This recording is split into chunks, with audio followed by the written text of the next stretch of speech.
તેની ઉપર આપણે કલર નાખીશું. આપણે ગમે તે કલર લઈ શકીએ છીએ.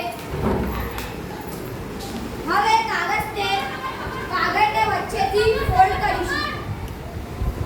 આવી રીતના કાગળને વચ્ચેથી ફોલ્ડ કરી તેની અંદર આપણે રંગનું એક ટીપું નાખીશું અને આપણે બીજું રંગનું પણ ટીપું નાખી શકીએ છીએ.